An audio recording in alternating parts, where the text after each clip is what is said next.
ئەمڕۆ لە 38مین ساڵ وەگەڕی کۆچی دوایی سەرکردەی ڕۆحی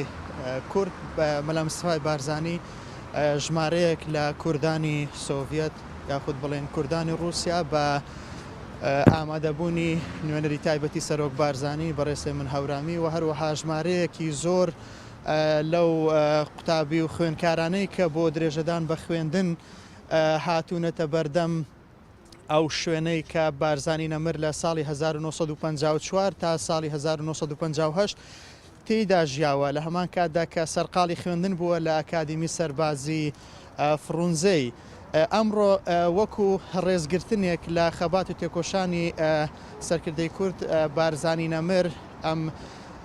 کوردانە هاتوون بۆ دانانی چەپکە گوڵی ڕێز و وەفاداری لە بەردەم تابلۆ یادەوەری. ئەم تابلۆ یادەوەریە یەکەمین تابلۆ یادەوەریە کە لە دوای ڕوخانی یەکێتی سۆڤیەت دەسەڵاتدارانی رووسیا بۆ سەرکردەیەکی کورد یاخود با بڵێن بۆ کەسایەتیەکی بیانی خستویانەتە سەر ئەو شوێنەی کە بارزانی نەمر تێدا ژیاوە. من ئێستا دەمەوێت بچمە لای بەشێک لە بەشداربووان، بە تایبەتی من دەمەوێت بچمە لای بەڕێز یوری نەبیۆف سەرۆکی کۆمەڵەی هاوکاری پشتیوانی گەلی کورد لە رووسیا کە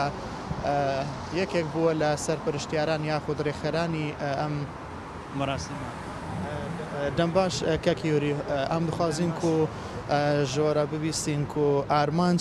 ژوێ چالاکیەکیەک و هۆنگەل کۆمەڵێک ڕۆشنبیر و مامۆستا و خوێندەوانن کورد لەوێر کۆم بوون. نەک تەنێ کۆمەلگا کوردێڤرا مۆسکۆی لە گەلێک دۆستێمەی رووسچی ڤرا ئیرۆ حازرن ئیرۆ ئەمزان ڕۆژە بیرانینا نەمر ماڵا مستەفا بەرزانیە و ئەم هاتنە بەر ماڵا تیوا 1954 هەتا 58 وێ ماڵێدا ماڵا مستەفا بەرزانی ژیانە خۆ دەرباز کردیە و ئەم تمێ کۆمەلگا ڤرا ڕەوشەنبیرێ کوردێ مۆسکۆی و دۆستێ me دۆستێ مەلەتێ me ئەم هەر ساڵ تێن سەوا باکی سەرێ خۆ بەر وی مەریێ کوردێ لاپی مەزن ئەم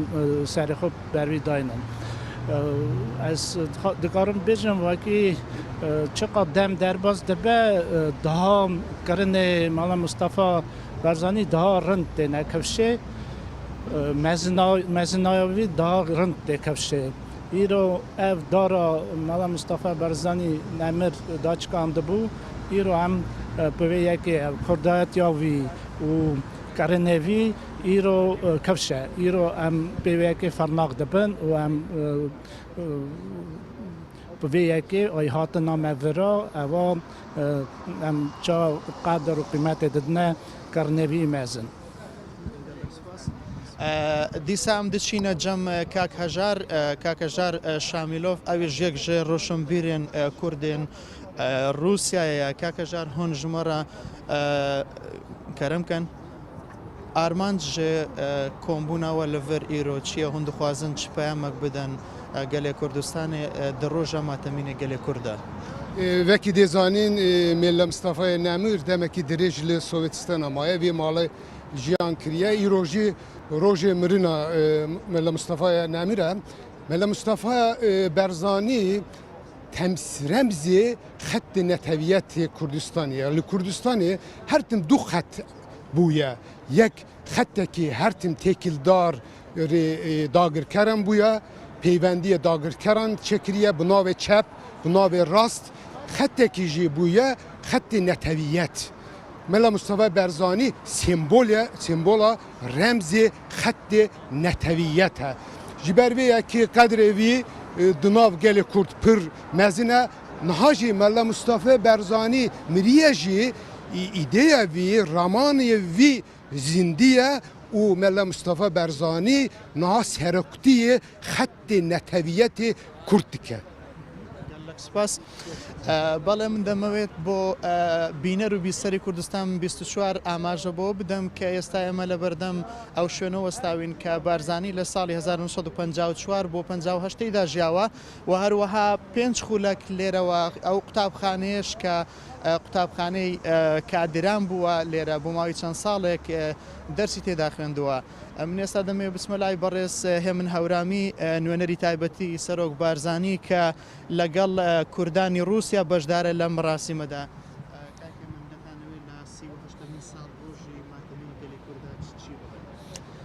ئەمڕۆ 38 ساڵ بەسەر کۆچی دوایی سەرکردەی گەورەی نەتەوەی کورد بارزانی نەمر باوکی ڕۆحی نەتەوەی کورد بارزانی نەمراتەیە پەڕێ و ئێمە لە چوارچێوەی ئەو سەردانێک کە بە نوێنەرایەتی سەرۆک بارزانی بۆ کۆنفرانسی ڕۆژهەڵاتی ناوەڕاست لێرە بەشداربووین ئەمڕۆ لەگەڵ ژمارەیەک لە قوتابیانی کورد کە لە مۆسکۆ ئەخوێنن لەگەڵ ژمارێک لە دۆستانی ئێمە لەگەڵ کوردانەی کە لە وڵاتانی یەکێتی سۆڤێتی پێشوو بوون بە پێویستمان زانی بینە ئەو شوێنێک کە جناوی بارزانی بۆ ماوەیەک تیا ژیاوە تا جەگوڵینە بخەینە سەر ئەو شوێنەوە لێرەشەوە خەڵکی کوردستان دڵنیاکەینەوە کە ڕێبازی بارزانی ڕێبازێکی بەهێز ڕێبازێک کە قوتابخانەیەکی مەزنە کە لەسەر بنەمای کوردایەتی و خزمەتکردنی کوردستان ڕاوەستاوە. ئەو ئامانجەی جەنابی بارزانی نەمر خەباتی لە پێناوە کرد شۆڕشێکی سەرانسەری گەورە کە بۆ یەکەم جار بوو لە مێژووی نەتەوەی کووردا شۆڕشی گەورەی ئاوای سەرانسەری بەرپا ببێ لەگەڵ هەموو ڕێز و حورمەتم بۆ شۆڕشەکانی تر بەڵام ئەو شۆڕشەی جەنابی بارزانی نەمر دەستی پێکرد و سەرپەرشتی کرد کە شۆڕشی مەزنی ئەیلول بووە تاکە شۆڕشی سەرانسەری کوردستانی بووە لە مێژووی هەموو شۆڕشەکانی گەلی کوردستانەوە کە تاکە شۆڕشیش بووە کە توانیوێتی ئیعتراف لە دەوڵەتی مەرکەزی بە مافی ڕەوای خەڵکی کوردستان وەربگرێ. بۆیە ئێمە ئەمڕۆ کە هاتینە ئێرە تا جەگوڵینەمان داناوە لێرەوە سەر و ڕێز و ناوازش بۆ گیانی بارزانی نەمر و هەموو شەیدانی کوردستان دانە ئەوێنین و دڵنیاشیانەکەینەوە کە ئەو خەباتەی بارزانی نەمر دەستی پێکرد ئەو شۆڕشەی کە جەنابی بارزانی و پێشمەرگانی کوردستان دەستیان پێکرد ئێستا خەریکە ئەگاتە قۆناغی ئەوەی کە ئامانجە استراتیژیەکەی بەدیبێنە کە ئەویش ئامانجی سەربەخۆیی هەرێمی کوردستانە.